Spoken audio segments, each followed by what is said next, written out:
ሰላም ለእናንተ ይሁን ውድ የኤልሻዳይ ቴሌቪዥን ተከታታዮቻችን። ይህ በኤልሻዳይ ቴሌቪዥን እና በኮልፌ ቃለ ሕይወት ቤተክርስቲያን እየተላለፈ የሚቀርብላችሁ ሳምንታዊ የሰኞ ምሽት የትምህርት ክፍለ ጊዜያችን ነው። እንደሚታወቀው በዚህ ክፍለ ጊዜያችን የኮልፌ ቃለ ሕይወት ቤተክርስቲያን በመጋቢ ሚሊዮን አማካኝነት የሚያስተላልፍላችሁን ትምህርት ነው እየተካፈላችሁ ያላችሁት። በተለይም ደግሞ ባለፉት ሳምንት በስጋ አለመታመን ምን ማለት እንደሆነ የተካፈልንበት ትምህርት ተካፍለን አልፈናል።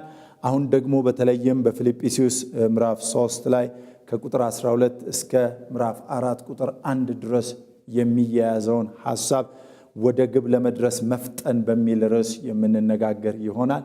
እንግዲህ እኔ መጋቢ ሚሊዮን ኮልፌ ቃለ ሕይወት ቤተክርስቲያን የማገለግላችሁ ወንድማችሁ ነኝ። እንደዚሁም በዚህ አገልግሎት ላይ ደግሞ እግዚአብሔር በሕይወታችን ውስጥ ብዙ በርካታ መልሶችን እየሰጠን እንዳለ አምናለሁኝ። በእነዚህ መልሶች ውስጥ ደግሞ የሚሻለን የሚበልጥን ነገር እግዚአብሔር እያስተማረን እንደሚያስቀጥለን አምናለሁ። እንግዲህ እንደምታስታውሱት ባለፈው ሳምንት ያነሳነውና የተነጋገርንበት ክፍል በስጋ አለመታመን ምን ማለት እንደሆነ፣ በስጋ የሚታመኑት ሰዎች ደግሞ እነማን እንደሆኑ፣ በስጋ የሚታመኑት እነዚህ ሰዎች ምን አይነት ባህሪና ምን አይነት ትምህርት እንዳላቸው ሐዋርያው ቅዱስ ጳውሎስ ለፊልጵስዩስ አማኞች ያስተላለፈበት ክፍል እንደሆነ እናስተውላለን።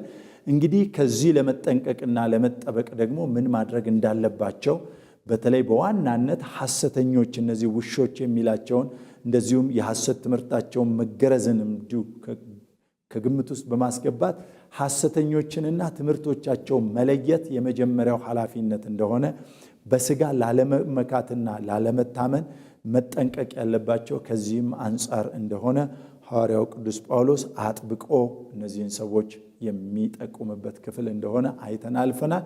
እንደዚሁም ደግሞ በተለይም ደግሞ ይህንን እውነተኛውን የሕግ ትምህርት ምን እንደሚመስል ምን ያህል ሐዋርያው ቅዱስ ጳውሎስ በሕይወት ውስጥ ተግባራዊ እንዳደረገውና በመፈጸም ውጤታማ ሰው እንደሆነ የሚያሳይበትንም ክፍል በመናገር ልመካ ቢያስፈልገኝ ከኔ የተሻለ ሊመካ የሚችል ሰው እንደሌለና ነገር ግን ይህንን ሁሉ ትቼ በክርስቶስ ኢየሱስ የሚገኘውን የጽድቅ የማዳን ጉልበት ለመካፈል ያደረገውን ጥረት ለማሳየት ተመልክተናል። እንደዚሁም ደግሞ ሐዋርያው ቅዱስ ጳውሎስ በአራተኛ ደረጃ የሕይወቱ ምሳሌና ሞዴል የሆነውን ኢየሱስ ክርስቶስን እየተከተለና እርሱን እየመሰለ እንዴት መኖር እንዳለበት ያሳየበትን ክፍል አይተን አልፈናል። እንግዲህ ሐዋርያው ቅዱስ ጳውሎስ በዚህ ጉዞ ውስጥ እያለ አንድ መልእክት ይነግራቸዋል። እስካሁን ድረስ ሲነግራቸው በነበረው መልእክት ውስጥ አተኩረው እንዲከተሉት ያደረጋቸው ይህንን ሐሳብ ስለሆነ በዚህ ሐሳብ ላይ ደግሞ ወደ ግብ ለመድረስ መፍጠን እንዳለባቸው፣ በተለይም ይህንን በጽድቅ በክርስቶስ ኢየሱስ በማመን የሚገኘውን የጽድቅ ወንጌል ይዘን ስንገሰግስ ወደ ተባለልን ወደ ተነገረልን እግዚአብሔር ወዳየልን ከፍታና ክብር እንዴት መድረስ እንደምንችል የሚያሳየውን መልእክት ሐዋርያው ቅዱስ ጳውሎስ ያመለክታቸዋል። እንግዲህ የዛሬውን ትምህርታችንን ወደ ግብ ለመድረስ መፍጠን በሚል ርዕስ በፊልጵስዩስ ምዕራፍ 3 ከቁጥር 12 እስከ ምዕራፍ 4 ቁጥር 1 ድረስ የምናይ ይሆናል። እግዚአብሔር እንዲያስተምረን አጭር ጸሎት እንጸልያለን። የዘላለም አምላክ ቅዱስ እግዚአብሔር ሆይ እናመሰግንሃለን። በእውነት አንተ ታማኝ አስተማሪ፣ በጽድቅ የምታበረታ፣ ኃይልን የምትሰጥ፣ ጉልበት የምትሆን እንዲሁ ድንቅና ተአምራትን አድራጊ ጌታ እንደሆንክ በዚህ ክፍል ላይ አይተናል። ስለሰጠህን ስለዚህ መልካም ዕድል እናመሰግንሃለን። ጌታ ቅዱስ እግዚአብሔር ሆይ አሁን ደግሞ በዚህ ትምህርታችን ወደ ተባለልን እንግዲያውስ በክርስቶስ ኢየሱስ ወደሚገኘው የጽድቅ ሕይወት በክርስቶስ ኢየሱስ የሚገኘውን የጽድቅ ሕይወት ለማስቀጠል ወደ ተነገረልን ወደዛ ፍጻሜ ለመድረስ ምን ማድረግ እንደሚጠበቅብን የምንረዳበትን ይህንን ትምህርት ደግሞ ዛሬ እንድታስተምረን በኢየሱስ ስም ለምንሃለሁ። ወደ እውነት ሁሉ የሚመራው ቅዱሱ መንፈስህ በእያንዳንዳችን ላይ እንዲሆን በኢየሱስ ስም ለመን። ቀሪ ጊዜና ሰዓታችንን ተረከብ። በኢየሱስ ስም ጸልየናል። አሜን። እሺ፣ በዚህ ክፍል ላይ የምንመለከተው ሐዋርያው ቅዱስ ጳውሎስ የሚናገረው በስጋ ከመታመን ስናርፍ በቀጣይ ምን ማድረግ እንደምንችልና ደግሞም ወደ ግብ ለመድረስ መፍጠን ያለብንን ዋና ዋና መነሻ ሐሳቦችን ሐዋርያው ቅዱስ ጳውሎስ ለነዚህ ሰዎች የጻፈበትን ክፍል የምንማርበት ጊዜ ነው የሚሆነው። እንግዲህ እኔና እናንተ በክርስቶስ ኢየሱስ የሚገኘውን የጽድቅ ሕይወት እየተከተልን እግዚአብሔር ወደ ተናገረን ወደ አየለን ወደ ፈቃዱ ወደ መለኮታዊ ፕሮግራም በተለይም ሐዋርያው ጳውሎስ እንደተናገረ ልመስለው እወዳለሁ ወዳለው ወደዚህ ከፍታ ወደ ክርስቶስ ሰማያዊ ክብር ለመሄድ ምን ማድረግ ይጠበቅብናል? እንዴትስ ወደዛ ክብር መድረስ እንችላለን? እንዴትስ እግዚአብሔር የሰጠንን ይህንን የእውነት ሕይወት ተከትለን እስከ ሞት ድረስ ጨክነን ልንቀጥል እንችላለን የሚለውን ትምህርት የምናይበትና ሐዋርያው ቅዱስ ጳውሎስም ያስተማረበትን እናያለን። የመጀመሪያውና ቅድሚያ የሚሰጠው ወደ ግብ ለመድረስ ስንፈጥን ምን ማድረግ ይጠበቅብናል ብለን ጥያቄ እናነሳና ለዚህ ጥያቄ የሚሆኑ ምላሾችን እንሰጣለን። የመጀመሪያው ወደ ግብ ሊያደርሰን የሚችለው ጉዳይ ባለራእይነት ነው። ክብር ለአምላካችን ለእግዚአብሔር ይሁን። ባለራእይ መሆን፣ ባለራእይነት ባለራእይ በመሆንና ራእይን በመከተል ጀስት ወደ ፍጻሜያችን ወደ ግባችን እንደርሳለን። ስለዚህ ወደ ግብ ሊያደርሰን የሚችልን አንድን ወሳኝ ነገር ልንከተል የምንችለው ይላል ሐዋርያው ቅዱስ ጳውሎስ እግዚአብሔር ወዳየለን ኢየሱስን ወደ መምሰል ሕይወት ስንገሰግስ ባለራእዮች ልንሆን ያስፈልገናል እያለ ይመክራል። በተለይ ሐዋርያው ቅዱስ ጳውሎስ በቁጥር 12 ላይ ይህንን መልእክት ሲናገር እንደዚህ ይላል፣ አሁን እንዳገኘው ወይም አሁን ፍጹም እንደሆንሁ አይደለም፣ ነገር ግን ስለ ክርስቶስ ኢየሱስ የተያዝሁበትን ያንን ደግሞ ይይዛለሁ ብዬ እፈጥናለሁ ብሎ ይናገራል። እንግዲህ ወገኖቼ ሐዋርያው ቅዱስ ጳውሎስ ቅድም ባለፈው ሳምንት እንደተነጋገርነው ኢየሱስ ክርስቶስን እየመሰለ ለመኖር በሚሄደው ጉዞ ላይ በሚያደርገው ጎዳና ላይ የሚከተላቸውን የሕይወት ልኬቶች እንዲህ በማለት ያስቀምጥልናል። አሁን እንዳገኘው አስቀድሞ እንዲህ ብሎ ተናግሮ ነበረ። ምመካበት ነገር የሚያስፈልግ ቢሆን እንኳ ብዙ ልመካባቸው የምችልባቸው ጉዳዮች አሉኝ። ነገር ግን እነርሱን በክርስቶስ ኢየሱስ ከሚገኘው የጽድቅ ሕይወት አንጻር ስመለከታቸው ምንም እንኳ ለእኔ ረብን የሚያመጡልኝ ወይም ጥቅምን የሚያመጡልኝ ቢሆኑም እንኳ እንደ ጉድፍ ቆጥሬያቸዋለሁ፣ እንደማይጠቅም ነገር ትያቸዋለሁ ብሎ እንደተናገራል። እንግዲህ ብዙ ሰዎች ይህንን ሲመለከቱና የእርሱን ድምፅ ሲሰሙ ይህንን መልእክቱን ሲሰሙ የሐዋርያው ቅዱስ ጳውሎስን ስኬታማነት እንደሚመሰክሩለት እንዲሁም ደግሞ በዚህ መልእክት ውስጥ አንተ እኮ የተለየ ሰው ነህ፣ ሐዋርያው ቅዱስ ጳውሎስ እኮ ድንቅ ሰው ነህ ብለው ሊያሞግሱት እንደሚነሳሱ የሚያሳይ ሐሳብ ነው። ጳውሎስ ግን እንደዚህ ይላቸዋል፣ አሁን እንዳገኘው ወይም አሁን እንዲያዝ ፍጹም እንደሆንኩ አይደለም ማለት፣ ነገር ግን ስለ ክርስቶስ ኢየሱስ በክርስቶስ ኢየሱስ የተያዝሁበትን ያንን ደግሞ ይዛለሁ ብዬ እፈጥናለሁ። መዳኔ ምንም እንኳን አንድ ጉዳይ ሊሆን ይችላል፣ ነገር ግን አሁን የምፈጥንለት ጉዳይ አለኝ ይላል። የምተጋለት ጉዳይ አለኝ ይላል። የምሮጥለት ጉዳይ አለኝ ይላል። ያም ደግሞ አለ በክርስቶስ ኢየሱስ የተያዝኩበት አለ። የሚገርም ነገር ነው። ሐዋርያው ቅዱስ ጳውሎስ እዚህ ቦታ ላይ ወገኖቼ ሲናገር እኔና እናንተ እንድናስበው የምፈልገው ጉዳይ አለ። አንደኛ ጳውሎስ እዚህ ጋር እየተናገረ ያለው ክርስቶስ እርሱን የያዘበትን ጉዳይ እንጂ እርሱ ክርስቶስን የያዘበትን ጉዳይ አይደለም የሚናገረው። ምን ማለት ነው? ሐዋርያው ቅዱስ ጳውሎስ ክርስቶስን ለመያዝ የተጋበትን ይዤዋለሁ ክርስቶስን የሚለውን ሐሳብ ሳይሆን እየነገረን ያለው ክርስቶስ ኢየሱስ ራሱ ሐዋርያው ቅዱስ ጳውሎስን የያዘበት መልእክት አለ። የያዘበት መልእክት አለ። ይህንን መልእክት በተለይ እንዲህ ብሎ ነው የሚናገረው፣ በክርስቶስ ኢየሱስ የተያዝኩበትን። ወገኖቼ እኛ ክርስቶስን ስንይዝና እኛ በክርስቶስ ስንያዝ ልዩነት አለው።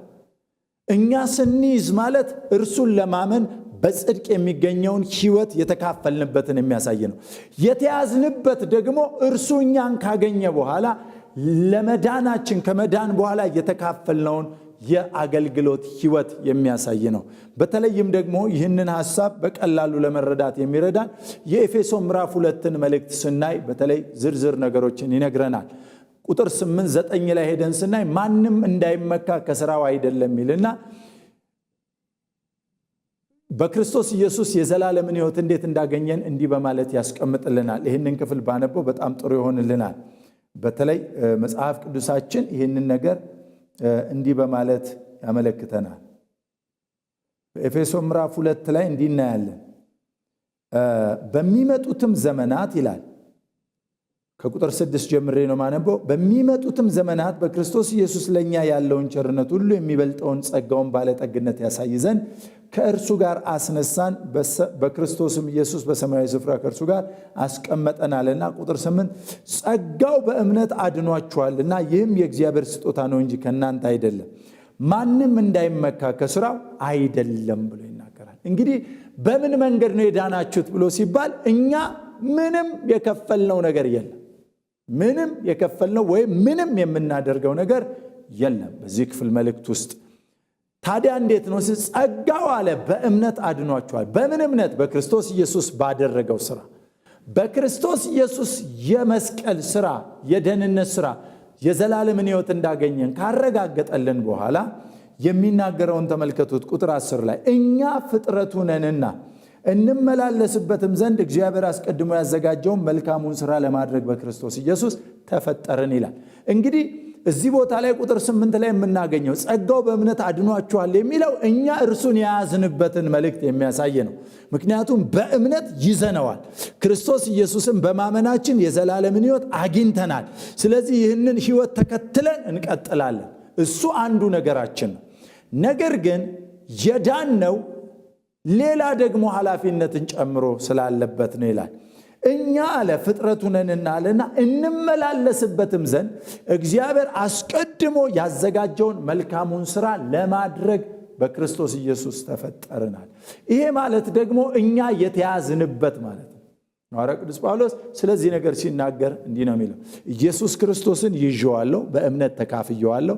አሁን ደግሞ እሱ እኔን የያዘበት ደግሞ ዓላማ አለ። እኔን ያዳነበት፣ እኔን የታደገበት። ሲያድነኝ ከኔ ምንም የሚጠበቅ ነገር አልነበረም። ይህ ማለት በሌላ አነጋገር ምን ማለት ነው? የዳነው በሥራ ባይሆንም የዳነው ግን ለሥራ ነው። ይህንን አባባል ትንሽ ላላላ አድርገው። ምንም እንኳ የዳነው በሥራ ባይሆንም የዳነው ግን ለሥራ ነው። አንድ የስነ መለኮት አስተማሪ ሰው ምን ብለው ሲናገሩ ሰምቻለሁ። የተናገሩት በእንግሊዝኛ ስለሆነ የእሳቸውን ቋንቋ ልዋስ። We are not saved by work, but we saved for work ብለው ሲናገሩ ሰምቻለሁ። በሌላ አነጋገር ምን ማለት ነው? የዳነው በሥራ ባይሆንም ነገር ግን የዳነው ለሥራ ነው ይላሉ። ብዙዎች እንደሚታወቀው አንዱ የስህተት ትምህርትና በፊልጵስዩስንም አማኞች ሲያስጨንቅ የነበረው የመጀመሪያው ችግር በተለይ እነዚህ ሐሰተኛ አስተማሪዎች ይነግሯቸው የነበረው በክርስቶስ ኢየሱስ በማመን ብቻ የሚገኝ ደህንነት አይደለም ደህንነትን ሊሰጣችሁ የሚችለው ሌላ ሥራ ልትጨምሩ ይገባል፣ ያም ደግሞ ግርዘት ነው፣ እንደዚሁም የብሉይ ኪዳንን ሥርዓት መከተል ነው ብለው ይነግሯቸዋል። የመስዋዕትን ማቅረብ እንዲና እንዲያ ማድረግ ብለው ይነግሯቸው ነበረ። እሱን ነው የሚያሳየው። አንዳንዶች እንደዚህ ይላሉ። በአገራችንም የተለያየ እምነት ተከታዮች የሆኑ ሰዎች ስለ ደህንነታቸው ሲናገሩ በክርስቶስ ኢየሱስ የሚገኘውን የዘላለም ሕይወት ዋስትና ሳይሆን የሚያረጋግጡት በራሳቸው ጥረትና ልፋት የዘላለምን ሕይወት ለማግኘት የሚያደርጉት ጥረት እንደሆነ በተለያዩ እምነት ተቋማት ላይ ማየት እንችላለን። እንግዲህ ለዚህ ነው እንዲህ አድርግ፣ በዚህ ውጣ፣ በዚህ ውረድ፣ ጾም፣ ጸልይ፣ እንዲህ አድርግ፣ እዚያ ግባ፣ ገዳም ሂድ፣ ስገድ፣ በዚህ ውጣ፣ በዚህ ውረድ የሚሉት ትምህርቶች በሙሉ ለመዳን የሚደረጉ ሩጫዎች እንደሆኑ ያሳያል። ነገር ግን መጽሐፍ ቅዱሳችን ለኛ የሚነግረን እንደዚህ ነው።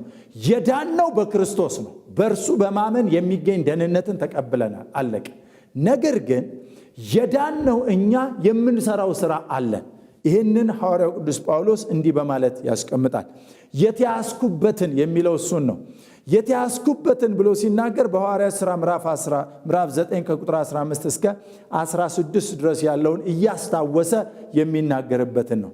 ምንድን ነው በዚህ ታሪክ ውስጥ የምናገኘው? ሐናንያ የሚባለው ሰው ጳውሎስን ጌታ ካገኘው በኋላ ለጳውሎስ ለጌታ እጁን ከሰጠ በኋላ እውር ሆኖ ከተመለሰ በኋላ በይሁዳ ቤት ተቀምጦ በጾምና በጸሎት ለ3 ቀን እየተጠባበቀ በነበረበት ጊዜ ሐናንያ የሚባለውን ሰው በራእይ ተገልጦ ጌታ ሂድና ጸልይለት፣ አይኖቹን ይከፈቱ፣ ደግሞም ይጠመቅ ብሎ አጥምቀው ብሎ ሲልከው እጅግ በጣም ፈርቶ ይህ ሰው እኮ ብዙዎችን ለማሰር ስልጣን የተቀበለ ነው። ምናልባትም ቅድም ባለፈው ሳምንት ስናገር በነበረበት ጊዜ ከ1 እስከ 11 ድረስ ባለው ክፍል ውስጥ የተናገረው ነው። ቤተ ክርስቲያንን አሳድድ ነበር ብሎ የተናገረበትን ይህንን ታሪክ ነው የደገመለት። ያን ጊዜ ጌታ እንዲህ ብሎ ለሐናንያ መለሰለት።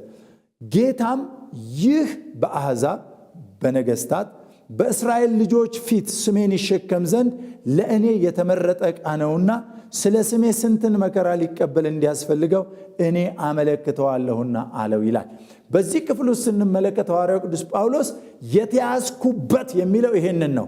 ምንድን ነው የተያዘበት? በአሕዛብ ዘንድ በነገስታት ፊት በእስራኤል ሁሉ ፊት ስሙን የሚሸከም የክብር ዕቃ፣ ይህንን ወንጌል ይዞ በትውልድ ሁሉ ልብ ውስጥ የሚያውጅ አገልጋይ እንደሆነ የተጠራለት ጥሪ እንደሆነና የመለኮት አጀንዳ እንደሆነ በዚህ ክፍል ላይ ይናገራል። ስለዚህ ጳውሎስ አሁን እንዲያስኩ አልቆጥርም አለ፣ ገና ነኝ አለ። ነገር ግን አለ በክርስቶስ ኢየሱስ የተያዝኩበትን የትኛውን?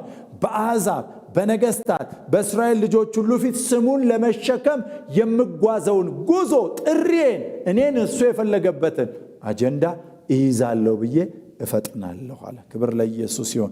ስለዚህ ሐዋርያው ቅዱስ ጳውሎስ በዚህ መልእክት ላይ ሲናገር ስለ ዛሬው ሳይሆን የሚያወራው ስለ ተጠራለት መጠራት፣ ስለ ራእዩ፣ ስለ ጥሪው የሚያወራ መልእክት እንደሆነ እናያለን። ስለዚህ ወደ ግብ ለመድረስ ስንፈጥን ምን ማድረግ ይጠበቅብናል ብለን ስንል የመጀመሪያውና ልናደርገው የሚገባን ነገር ባለ ራእይ መሆን ነው። ሁለተኛው ልናደርገው የሚገባው ነገር ሐዋርያው ቅዱስ ጳውሎስ ከዚህ ትምህርት የሚያስተምረን ሁለተኛው ነገር በታሪክ መኖር ማቆምን ነው። ክብር ለአምላካችን ለእግዚአብሔር ይሁን።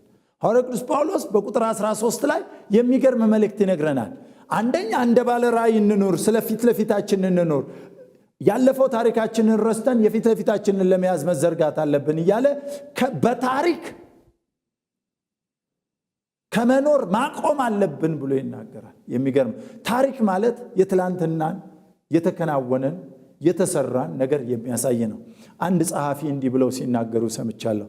ታሪክ የምንማርበት እንጂ የምንኖርበት አይደለም ብለዋል። ታሪክ የምንማርበት እንጂ የምንኖርበት አይደለም ብለዋል። ለምን ሲባል ታሪክ ያለፈ ስለሆነ፣ ታሪክ ፓስቴንስ ስለሆነ፣ ፓስቴንስ ሁልጊዜም የሚጠቅመን ለምስክርነት ለትምህርት እንጂ ለሌላ አይጠቅመንም። ወደፊታችን ላለው ዝግጅት ይረዳናል እንጂ ለትምህርታችን ይረዳናል እንጂ ታሪክ እንዲኮኘ እያልን ትላንትና በሆነው ነገር ብቻ እየተመላለስን ልንኖር አይገባም። ስለዚህ እንደ ባለ ራእይ ስንኖር የትላንትናውን ታሪካችንን ረስተን በአዲስ ኪዳን ለመኖር መዘጋጀት ያስፈልጋል። ስለዚህ ይህን ሊያደርግ የሚችለው በታሪክ መኖር ያቆመ ነው። በታሪክ የሚኖር ሰው ዛሬም የወደቀ ሰው ነው። ትላንትናውን እየኖረ ዛሬን የሚያበላሽ ሰው ነው። ስለዚህ ጳውሎስ በቁጥር 13 ላይ እንዲህ ብሎ ተናገረ። ወንድሞች ሆይ አለና ተናገረ። ወንድሞች ሆይ እኔ ገና እንዳልያዝኩ ቆጥራለሁ፣ ነገር ግን አንድን ነገር አደርጋለሁ። ምን? በኋላዬ ያለውን እየረሳው በፊቴ ያለውን ለመያዝ እዘረጋለሁ። ክብር ለኢየሱስ ይሁን። ይሄ በታሪክ መኖር አቁሜ በራእይ ለመኖር ተዘጋጅቻለሁ ነው ሐዋርያው ቅዱስ ጳውሎስ በሌላ አነጋገር ይሄንን ሲናገር። ብዙ ሰዎች ትላንትናቸው ላይ ናቸው ያሉት። ብዙ ሰዎች የትላንትና ሰዎች ናቸው። ልምዳቸው፣ ህይወታቸው፣ አስተምሮቶቻቸው እንደዚሁም ልምምዶቻቸው በሙሉ ትላንትና ላይ የቆመ ነው። ዛሬ እግዚአብሔር አዳዲስ ነገሮችን በህይወታቸው ሊያደርግ ሲፈልግ ፈቃደኞች አይደሉም። ስለዚህ ትላንትና በለመዱት ጎዳና ብቻ ለመኖር ጥረት ያደርጋሉ። ከዚህ የተነሳ ሐዋርያው ቅዱስ ጳውሎስ ወደ ግብ ለመድረስ የሚፈጥን ሰው ሊያደርገው የሚገባው ከታሪክ መውጣት አለበት። ከታሪክ ኑሮ መውጣት አለበት። የታሪክ ኑሮውን ትቶ በራእይ ለመኖር መዘጋጀት ያስፈልገዋል። ይህንን ስመለከት አብዛኛው ዛሬ በኢትዮጵያም እንደዚሁም በአብዛኛው በአገራችን ክፍሎች የምናገኛቸው አብያተ ክርስቲያናት የምናየው እንዲህ አይነት ችግሮች ይታዩብናል። ይህንን ልናሻሽል ያስፈልገናል። ይህንን ልናስተካክል ያስፈልገናል። ትላንትናን ይዘን መኖር እስከ ዛሬ ድረስ መመሪያዎቻችን ያልተቀየሩ የ50 ዓመት የ70 ዓመት ትውልድ ተቀይሯል፣ ጊዜ ተቀይሯል። መመሪያችን ግን አይቀየርም። በጣም የሚገርም ነገር ነው።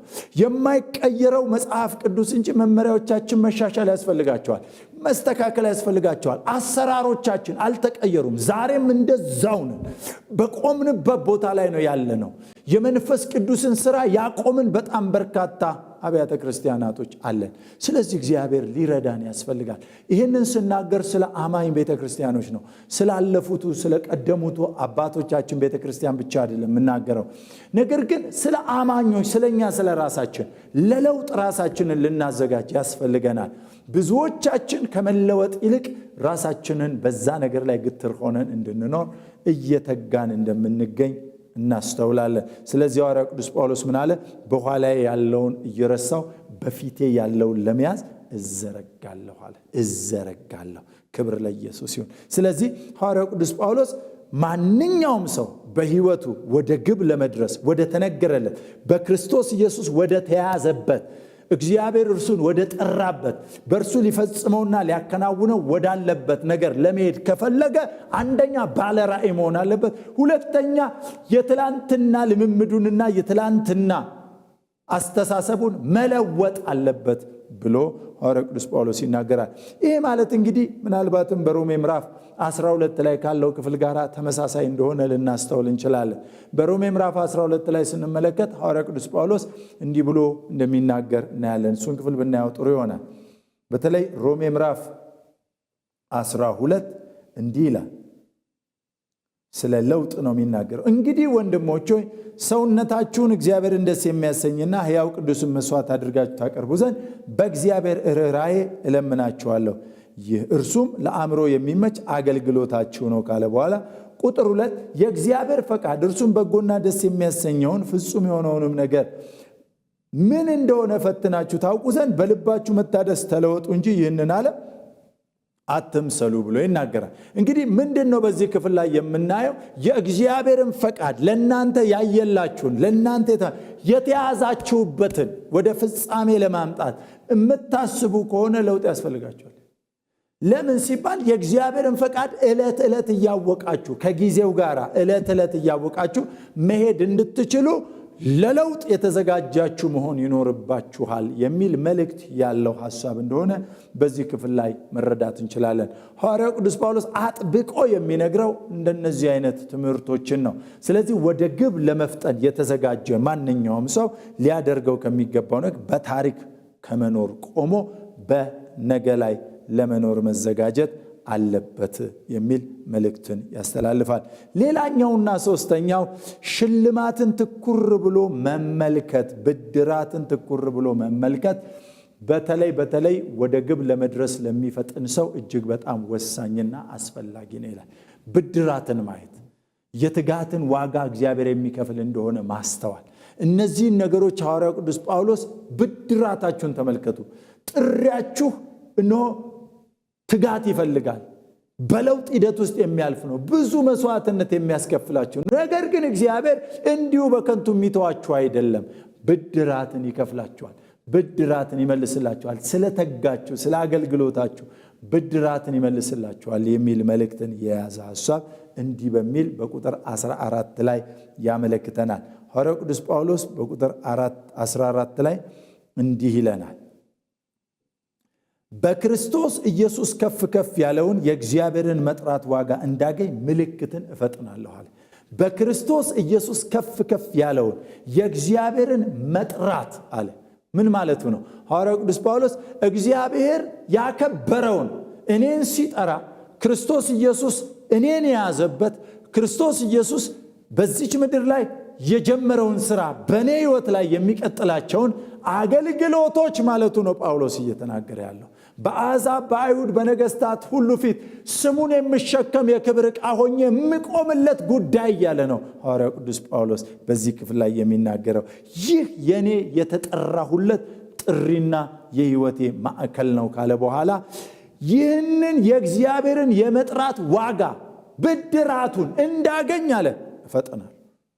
ምልክትን እፈጥናል። ምልክትን ማለት ብድራትን፣ ትጋትን ማለት አምናለሁ እግዚአብሔር ያዘጋጀልኛል አየዋለሁ እሱንም አለ እግዚአብሔር ያዘጋጀው በረከት ይደርሰኛል በትክክል ስለ ወንጌል ለምከፍለው ዋጋ በከንቱ ዘመኔ አያልቅም ብድራትን እቀበላለሁ ዋጋዬን እቀበላለሁ ብሎ ሐዋርያው ጳውሎስ ይናገራል በተለይ ይህንን ነገር ሲናገር ከሁለተኛ ጢሞቴዎስ ምዕራፍ 4 ከቁጥር 6 እስከ 8 ድረስ ካለው መልእክት ጋር ተያያዥነት ስላለው እሱንም ባነብላችሁ በጣም ጠቃሚ ይሆናል ሐዋርያው ቅዱስ ጳውሎስ ይህንን ነገር ሲናገር በፊልጵስዩስ ምዕራፍ ሁለተኛ ጢሞቴዎስ ምዕራፍ 4 ላይ ከቁጥር 6 እስከ 8 እንዲህ ብሎ ይናገራል በመስዋዕት እንደሚደረግ የኔ ሕይወት ይሰዋልና የሚሄድበትም ጊዜ ደርሷል መልካሙን ገድል ተጋድያለሁ ሩጫውንም ጨርሻለሁ ሃይማኖትን ጠብቄያለሁ ወደፊትም የጽድቅ አክሊል ተዘጋጅቶልኛል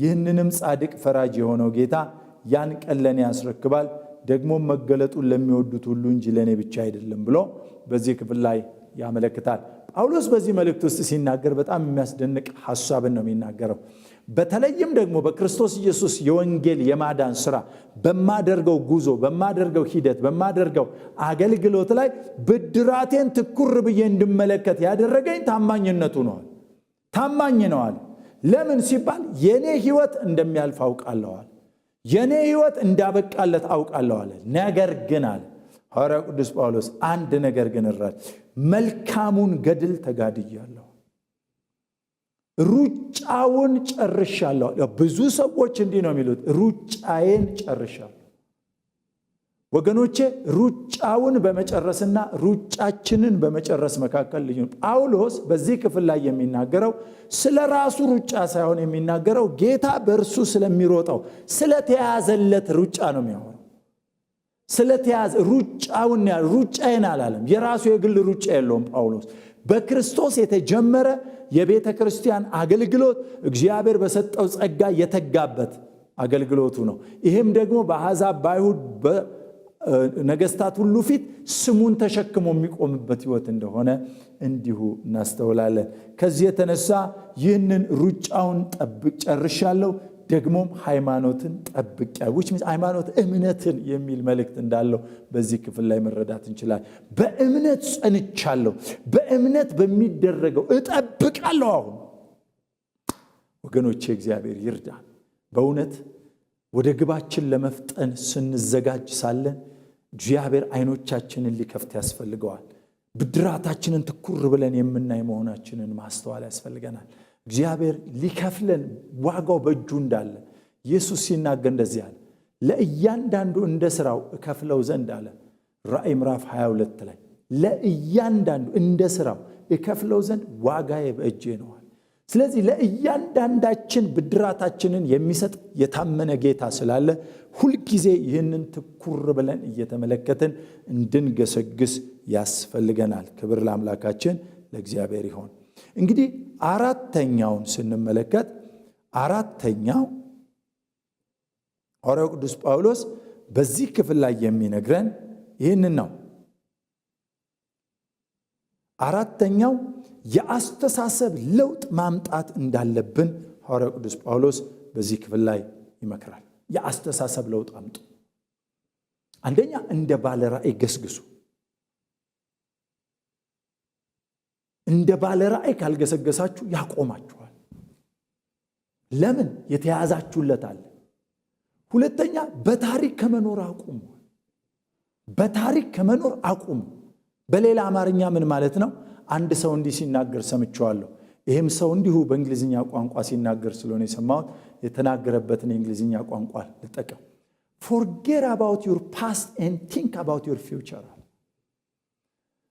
ስላለፈው ታሪክ ማሰብህን ትተህ ስለ ወደፊትህ መገስገስ ጀምር ማለት ነው መልእክቱ just forget about your past አለ ስላለፈው ታሪክ እርሳ and think about your future ስለ ወደፊት አስብ ልትገሰግስለት የሚገባው የህይወት ሥርዓት ፊውቸር ነው ነገ ነው መሆን ያለበት እንጂ ያለፈው ታሪክም ኦልሞስት አልፏል ምናልባት ወደፊት በመትገሰግስበት ጊዜ መጠንቀቅ አለብህ ትላንትና የመታንቀፋት ነገ እንዳይደግም መጠንቀቅ አለብህ እንጂ እንጀስ ግስጋሴን ማቆም የለብህም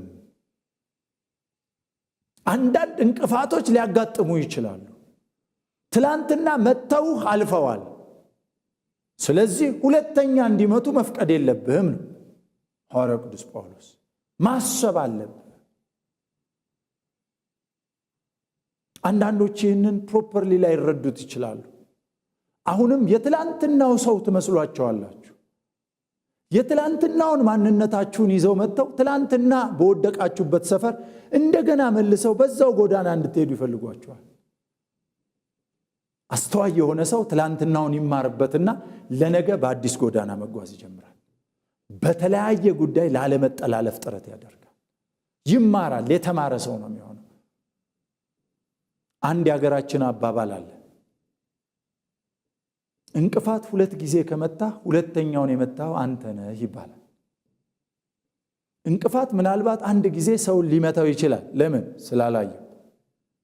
ምናልባት ለስራው ሲተጋ ጉቶ ሆኖ ሊያስቸግረው ይችላል። ሁለተኛ ግን ያው እንቅፋት ተመልሶ ከመጣው ሁለተኛውን የመታው ሰውየው ነው እንጂ እንቅፋቱ አይደለም። ምክንያቱም እዛ ቦታ ላይ መማር፣ መጠንቀቅ፣ መንቃት ነበረበት። አያችሁ፣ ያ የትላንትናው ተሞክሮ ሊያስተምረው፣ ሊያሳድገው፣ ሊያነቃው ይገባል። አንዳንዶች ትላንትና በሚያውቋችሁ ዕውቀት ብቻ ይጠብቋችኋል፣ አትገኙ። ጳውሎስ እያለ ያለው ይሄንን ነው። በታሪክ አትኖሩ፣ እሱ ያው ነው በሚሏችሁ ቋንቋ አትመላለሱ እያለ ያስተምራል። ከዚህ የተነሳ ምን ያስፈልጋችኋል አለ? የአስተሳሰብ ለውጥ ማምጣት ያስፈልጋችኋል እያለ ጳውሎስ በዚህ ነገር ላይ ይናገራል። ምናልባት ትላንት ስትከተሉት የነበራችሁበት ጎዳና ካለ እሱን እርሱት። ለምን ሲባል የአስተሳሰብ ለውጥ ስለሚያስፈልጋችሁ።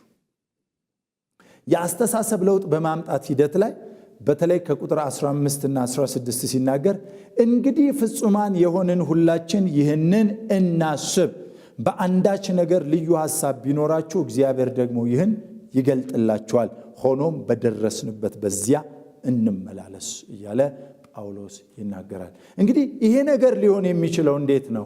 ይሄንን ነገር ማስተካከል የምንችለው በምን ጎዳናና በምን መንገድ ስንሄድ ነው ብለን ስንጠይቅ መልሱ አንድ ነው፣ የአስተሳሰብ ለውጥ በማምጣት። እንግዲህ ፍጹማን የሆንን ሁላችን ይህን ምን እናስብ።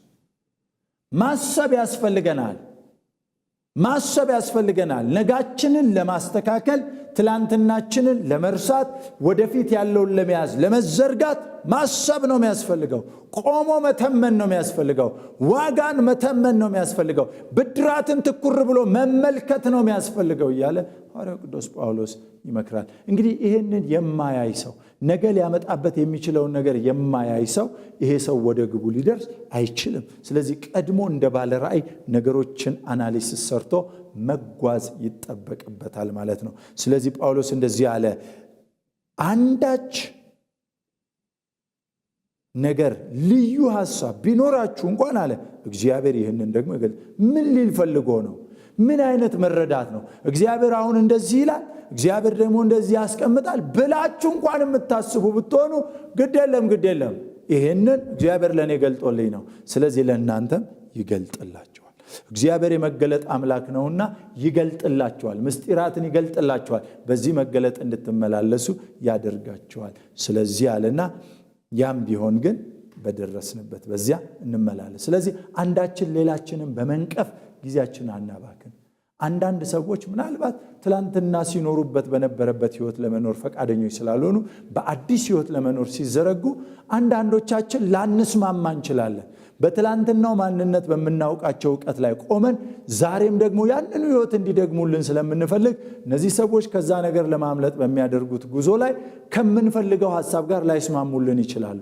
በትላንትናው ነገራችን ላይ ላይስማሙልን ይችላሉ። በዚህን ጊዜ ነቃፊዎች ሆነን አንመላለስ ነው ጳውሎስ እያለ። ወንድሞቻችሁን እየነቀፋችሁ፣ ወንድሞቻችሁን እያጣጣላችሁ፣ ደሞሱም ብሎ ደሞሷም ብሎ እያላችሁ አትኑሩ እያለ ነው ጳውሎስ እየመከረ ያለው። እና የአስተሳሰብ ለውጥ አምጡ። ከቻላችሁ ተለወጡ፣ ካልቻላችሁ ግን ባላችሁበት ኑሩ፣ በደረሳችሁበት ተመላለሱ። ስለዚህ ማናችንም በደረስንበት እንመላለስ። እኔም በገባኝ እውነት እዘረጋለሁ፣ እናንተም ባላችሁበት ኑሩ። ስለዚህ እኔም በመንቀፍ ወይም እናንተም በመንቀፍ ጊዜ ላባክን አይገባም እያለ ሐዋርያው ቅዱስ ጳውሎስ ይመክራል። ከዚህ የተነሳ የአስተሳሰብ ለውጥ ማምጣት ለሰው ልጆች ለአገልጋዮች በተለይ ወደ ፍጻሜ ለመድረስ ለሚተጉ ቅዱሳን እጅግ በጣም ወሳኝና አስፈላጊ ነገር እንደሆነ እናስተውላለን። አምስተኛውና የመጨረሻው ሐሳቤ እንዲህ የሚል ነው። ምሳሌዎቻችንን በመመልከት በእምነት ጸንተን መቆም። ዋው!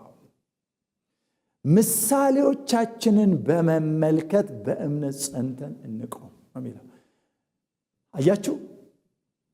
ወደ ግብ ለመድረስ የሚገሰግስ ሰው ወደ ግባቸው የደረሱ ገስጋሾችን መመልከት አለበታል። ወደ ግባቸው የደረሱትን ሞዴሎች ማየት አለበታል። እነሱ እንዴት ተሳካላቸው ብሎ ከነሱ መማር አለበታል። ይህንን ጉዳይ በተለይ ከቁጥር 17 ጀምሮ እስከ 4:1 ድረስ ባለው ክፍል ላይ እንዲህ ያስነብበናል ሐዋርያው ቅዱስ ጳውሎስ። ወንድሞች ሆይ አለ፣ እኔን የምትመስሉ ሁኑ፣ እኛ እንደ ምሳሌ እንደምንሆንላችሁ እንዲሁ የሚመስሉትን ተከተሉ። ክብር ለአምላካችን ለእግዚአብሔር ይሁን። ጳውሎስ እዚህ ቦታ ላይ በጥብቅ የሚነግራቸው እነዚህን ሰዎች እኔ ይላቸዋል፣ በኋላዬ ያለውን እየረሳው በፊት ያለውን ለመያዝ የምዘረጋ የያዝኩትን ሳይሆን የተያዝኩበትን ያንን ደግሞ ይይዛለሁ ብዬ የምፈጥን ደግሞም በሕይወቴ ውስጥ የአስተሳሰብ ለውጥ እያመጣው ዕለት ዕለት የምገሰግስ በትላንትናው ኑሮዬ በታሪክ የማልመላለስ ይልቁንም ከታሪክ የምማር እንጂ በታሪክ የማልኖር ሰው ነኝና እባካችሁ ከቻላችሁ ከእኔ ተማሩ ብሎ ይላል። ስለዚህ ፍጻሜን የሚኖር ሰው ወደ ግብ የሚገሰግስ ሰው በሕይወቱ ከተሳካለት ሰው ሊማር ያስፈልገዋል። ስለዚህ እንደ ምሳሌ ከሆንኩት ከእኔ ደግሞ ሌሎች የምታውቋቸው ካሉ ከነሱ እንድትማሩ ወይም እነርሱን እንድትመለከቱ አሳስባችኋለሁ አለ። የሚገርመው ነገር ግን በዛው መጠንና በዛው ልክ ደግሞ ሌሎች አሉ። ብዙዎች አለ ለክርስቶስ መስቀል ጠላቶች ሆነው ይመላለሳሉና ብዙ ጊዜ ስለ እነርሱ አልኋችሁ፣ አሁንም ደግሞ እያለቀስኩ እላለሁ አለ። የሚገርም እነዚህ ሰዎች ወደ ፍጻሜ ለመድረስ ልቡ የላቸውም። የተያዙለትን ለመያዝ ዝግጆች አይደሉም። ደግሞም ነቀፋና ነቀፋ ላይ ብቻ የሚያተኩሩ ናቸው። የሐሰትን ትምህርት የክርስቶስን የማዳን ሥራ ትተው በትላንትና ሕይወት ለመኖር የሚተጉ ሰዎች ናቸው። እነዚህ ሰዎች ክርስቶስን ለመስቀሉ ጠላቶች ሆነው ነው የሚኖሩት። ስለዚህ ማንን መምረጥ እንዳለባችሁ፣ ማንን መከተል እንዳለባችሁ ማሰብ አለባችሁ። በማን ሕይወት መመላለስ፣ የማንን ሕይወት ሞዴል ማድረግ እንዳለባችሁ ማሰብ አለባችሁ። ስለዚህ ሞዴልን መከተል እጅግ በጣም አስፈላጊያችሁ ነው ይላቸዋል። መጨረሻቸው አለ እነዚህን ሰዎች ሲናገር ጥፋት ነው አለ። ሆዳቸውም አምላካቸው ነው፣ ክብራቸውም በነውራቸው ነው፣ ሐሳባቸውም ምድራዊ ነው። አይገርማችሁም? በጣም የሚደንቅ እኮ ንግግር ነው። ሐዋርያው ቅዱስ ጳውሎስ ይህንን መልእክት ሲጽፍላቸው እነዚህ ምድር ላይ ያለው ስርዓት ላይ ብቻ በምድር የሚታይና የሚዳሰስ የሚጨበጥ ነገር ብቻ እየፈለጉ የሚኖሩ እንጂ በእምነት ሳያዩ የሚኖሩ አይደሉም። ሐዋርያው ቅዱስ ጳውሎስ በእምነት ስለሚጓዙት ጉዞ ወይም በእምነት ስለሚደረገው ጉዞ፣ ስለ ክርስቶስ በክርስቶስ ስለተደረገው የማዳን ሥራ ሲናገር በእምነት ነው የምንቀበለው ይላል። እምነት ደግሞ ተስፋ ስለምናደርገው ነገር የሚያስረግጥ የማናየውንም የሚያስረዳ ነው ይለዋል የዕብራውያን ጸሐፊ ምዕራፍ 11 ቁጥር 1 ላይ። ስለዚህ የማይታየን ማሳየት የሚችል የማንረዳው ማስረዳት የሚችል ነው እምነት እንጂ የሚታየውንና የሚዳሰሰውን የሚጨብጥ አይደለም። ለዚህ ነው በእምነት እንጂ በማየት አንመላለስም ያለው። በእምነት እንጂ በማየት አንመላለስም አለ። መጽሐፍ ቅዱስ ሲናገር አመንኩ ስለዚህም ተናገርኩ ተብሎ እንደተጻፈ እኛም ደግሞ ያው አንዱ የእምነት መንፈስ ስላለን እኛም ደግሞ እናምናለን ደግሞ እንመላለሳለን። ይሄ ያው አንዱ የእምነት መንፈስ ሲል እምነት መንፈስ ነው፣ በመንፈስ ቅዱስ የሚሰጥ በረከት ነው። በማየት ሳይሆን በእምነት የምንመላለስበት። ስለዚህ በማየት ሳይሆን በእምነት እንመላለሳለን ወገኖቼ። በእምነት ስንመላለስ እያየን አይደለም እንመላለስ፣ በእምነት አይን ነው የምናየው። በመረዳታችን በመንፈሳዊ በውስጥ አይኖቻችን እያየን እንጂ በዚህኛው አይናችን እያየን የምንኖር። ለምሳሌ ብዙዎቻችን ጌታ ኢየሱስ ክርስቶስ በመልእክት ወደ እኔና ወደ እናንተ መጣ። ይህንን ነገር በዘመኑ በነበሩት ሰዎች እንደተደረገው ዛሬ እኔና እናንተ ቁጭ ብለን እሱ ሲሞት እየተሰቀለ ሲንከራተት አላየንም። ግን በምን አየነው? በእምነት አይን አየነው። በእምነት አይን አየነው። የተጻፈልንን ሰማን፣ የሰማነውን አመን፣ ያመነውን ያዝነው። እርሱ እውነት ሆነልን። ስለዚህ እምነትም ከመስማት ነው፣ መስማትም በእግዚአብሔር ቃል ነው የተባለው የሮሜ መልእክት ጸሐፊ ጳውሎስ ለዚህ ነው። ስለዚህ ይሄንን ነገር ጳውሎስ በጥንቃቄ ያውቀዋል። ስለዚህ እነዚህ ሰዎች አለ ምድራዊ ናቸው፣ ሆዳቸው አምላካቸው ናቸው፣ መጨረሻቸው ጥፋት። እነዚህን እንደ ሞዴል አድርጋችሁ ልትወስዷቸው አይገባም እያለ ጳውሎስ ያስተምራል። እኛ ግን አለ አገራችን በሰማይ ነውና በዚያም ደግሞ የሚመጣውን መድኃኒታችንን እርሱም ጌታ ኢየሱስ ክርስቶስን እንጠባበቃለን። እርሱ ሁሉን እንኳን ለራሱ ሊያስገዛ እንደሚችል አሰራር ክቡር ሥጋውን እንድንመስል የተዋረደው ሥጋችንን ይለውጠዋል። ክብር ለኢየሱስ ይሁን። ጳውሎስ በጣም የሚያስደንቁ እውነቶችን ነው የሚገልጥልን። እነዛ አገራቸው ምድራዊ ነው፣ ሐሳባቸው ምድራዊ ነው፣ ድርጊታቸው። ብዙ ጊዜ ይህንን ነገር በአገራችን ላይ ባሉ አንዳንድ አስተምሮቶች ላይ እናያለን። ወንጌልን ምድራዊ አድርገው ሰፍተው ከመሬት ጋር የሚኖሩ በጣም ብዙ ሰዎች አሉ። ወንጌልን ምድራዊ ጥያቄያቸውን ካልመለሰ በስተቀረ የሕይወት ወንጌል አድርገው ለመቀበል የሚቸገሩ በጣም በርካታ ሰዎች እንዳሉ እናምናለን። አንዳንድ አስተማሪዎችም ደግሞ አሉ ልክ እንደዚሁ ወንጌልን የሚገልጡበት መንገድ ለምድራዊ ኑሮ ብቻ፣ ምድራዊ ነገርን ብቻ ሊያሳይ የመጣ አድርገው የሚሰብኩዋል። እንዲሆንልሃል፣ እንዲትሆናለህ፣ እንዲትደረጋለህ የሚል ብቻ ኖ። ሐዋርያው ቅዱስ ጳውሎስ ይህን እንደዚህ ይላል፣ አገራችንን ያሳየናል። የዳንበትን የመለኮትን አጀንዳ የምናስፈጽምበትን መንገድ ያመለክተናል። ባለ ራእዮች ያደርገናል። ካለፈ ታሪክ ያወጣል። ያስተሳሰብ ለውጥ ያደርግልናል። ብዙዎችን ምሳሌዎች የሆኑትን እንድንመለከት ያደርገናል። ስለዚህ እኛ አገራችን በሰማይ ነው፣ ደግሞም የሚመጣውን እርሱ እንጠባበቃለን። ኢየሱስን ያመንነው ለቁሳቁሳዊው ዓለም ብቻ አይደለም። ኢየሱስን ያመንነው ለዘላለም ሕይወት ነው። የዘላለም ሕይወት ደግሞ ከቁሳቁሳዊው ዓለም ጋር ምንም ግንኙነት የለም። ስለዚህ ከዚህ የተነሳ ራሳችንን እንዴት ማዘጋጀት እንዳለብን፣ ራሳችንን እንዴት በሙላት ማቆም እንዳለብን ያመለክትና የመጨረሻውን ቁጥር 1 ላይ ሲናገር ምዕራፍ 4 ቁጥር 1 ላይ ስለዚህ የምወዳችሁና የምናፍቃችሁ ደስታዬና አክሊሌ የምትሆኑ ወንድሞች ሆይ አለና እንዲሁ በጌታ ቁሙ። ሃሌሉያ! እንዴት? እንዲሁ ምን እያደረጋችሁ? ምሳሌዎቻችሁን በመመልከት በእምነት ጸንታችሁ ቁሙ። እኔንና እንደኔ የመሰሉትን ሐዋርያው ቅዱስ ጳውሎስ እኔንና እንደኔ የመሰሉትን በማየት ለምን ወደ ግብ ለመድረስ የሚፈጥኑትን በዚህ ክፍል ውስጥ ሐዋርያው ቅዱስ ጳውሎስ አጥብቆ የሚነግራቸው በዚህ ኪዳን በጌታ ቁሙ ይላቸዋል። ክብር ለኢየሱስ ይሁን። ሐዋርያው ጳውሎስ እነዚህን መልእክቶች በሚናገርበት ጊዜ ሁልጊዜ የሚያሳየው ይህንን ሐሳብ ነው። እንግዲህ ነገሮቻችንን ስንጠቀልል እንዲህ እያየን እንድንገሰግስ እግዚአብሔር ከኔና ከናንተ ይፈልጋል። የመጀመሪያው ምን እናድርግ? ሐዋርያው ቅዱስ ጳውሎስ ወደ ግብ ለመድረስ መፍጠን እንዳለበት፣ ወደ ግብ ለመድረስ ሲፈጥን ደግሞ ምን እያደረገ ሊገሰግስ እንዳለ አመልክቶናል። ይሄ መልእክት ለእኔና ለእናንተስ ምንድን ነው የሚያስተላልፍልን? አንደኛ እይታችንን ማጥራት ያስፈልጋል። እይታ ማለት ራእይ ማለት ነው። እይታ ሊኖረን ይገባል። ነገ ሊኖረን ይገባል። ራእይ ሊኖረን ይገባል። ባለ ራእዮች ልንሆን ይገባል። የተያዝንለትን ያንን እግዚአብሔር እኔና እናንተን የጠራበትን መጥራት ልናስብ ይገባል። እስቲ አስቡት ወገኖች። እንዲሁ ዝም ብሎ እኔም የምወደው ፓስተሬ እንደዚህ ይላል፣ የዳነው እንጀራ በልተን ውሃ ጠጥተን ልጆች ወልደን ለመሞት ከሆነ ከንቱ ድካም ነው ይላል። ከንቱ ድካም ነው። ከዚህ ይልቅ አለ እንደ ዳናችሁ ወደ ጌታ ቢወስዳችሁ ይሻላል።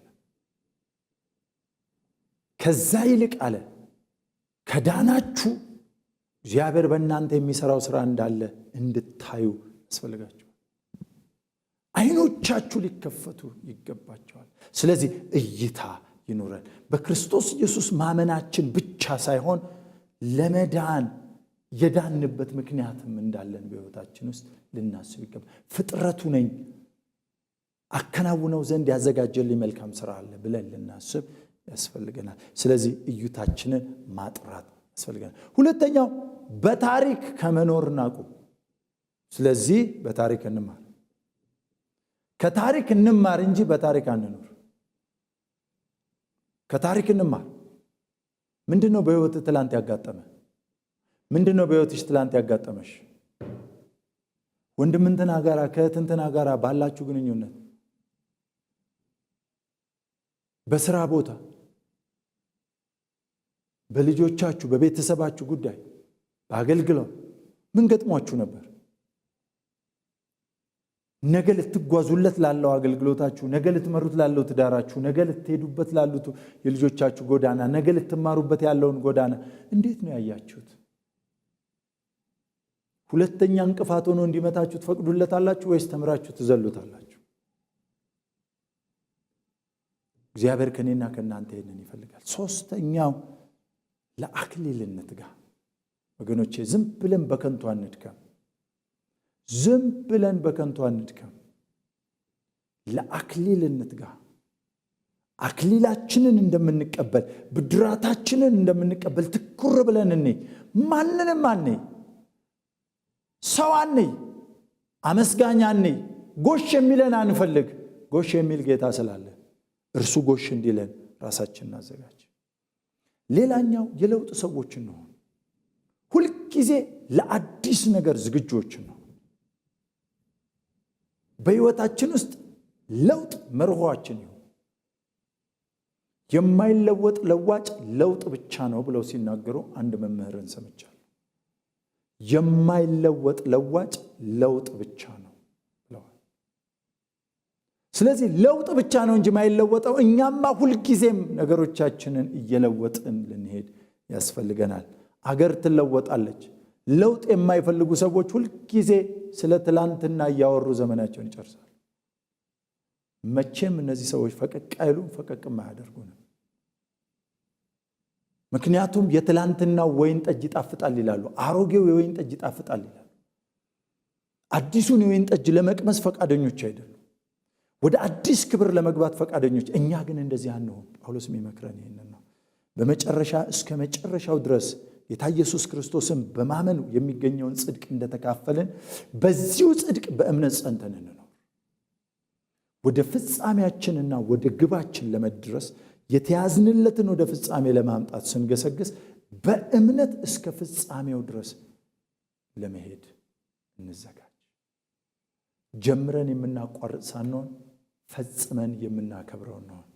ጌታ ኢየሱስ ሲናገር እንደዚህ አለ፣ የሰጠኝን ስራ በምድር ላይ ፈጽሜ አከበርኩ። ክብር ለኢየሱስ ይሁን። የሰጠኸኝን አለ። ስለዚህ ዛሬም እኔና እናንተ እንዲሁ ማድረግ እንድንችል እግዚአብሔር ይርዳን። ክብር ለአምላካችን ለእግዚአብሔር ይሁን። እንግዲህ ወገኖቼ በሚቀጥለው ሳምንት ደግሞ በሌላ በአዲስ ትምህርት በአዲስ ንዑስ ርዕስ እንደምንገናኝ አምናለሁኝ። ይህንኑ የፊልጵስዩስን መጽሐፍ ይዘን ምዕራፍ 4 ላይ ባለው ክፍል የፊልጵስዩስን መልእክት ሐሳብ የምንነጋገርበት ይሆናል። እግዚአብሔር ቢፈቅድና ብንኖር በሚቀጥለው ሳምንት እንገናኛለን። ይህንን የሰማነውን ትምህርት እግዚአብሔር በልባችን ያጽና። አጭር ጸሎት ጸልየን እንጨርሳለን። የዘላለም አምላክ ቅዱስ እግዚአብሔር ሆይ እናመሰግንሃለን። ክብር በሰማይና በምድር ላንተ ይሁን። በእውነት ወደ ግብ ለመድረስ ስንፈጥን ምንና እንዴት ማድረግ እንዳለብን እንድናይ አይኖቻችንን ስለከፈትከው ተመስገን። ሁሉ ለስምህ ክብር ይሁን። ባሪያዎችህን በነገር ሁሉ እርዳ። ታሪካቸው ይቀየር፣ ጥያቄያቸው ይመለስ፣ ሐዘናቸው ይንከባለል፣ ያዘኑ ይጽናኑ፣ የፈሩ የደነገጡ ይበርቱ፣ እጅ በእነርሱ ላይ በክብር ትሆን። ቀሪ ጊዜና ሰዓታችንን ተረከብ። በኢየሱስ ስም ጸልየናል። አሜን። እግዚአብሔር ይባርካቸው።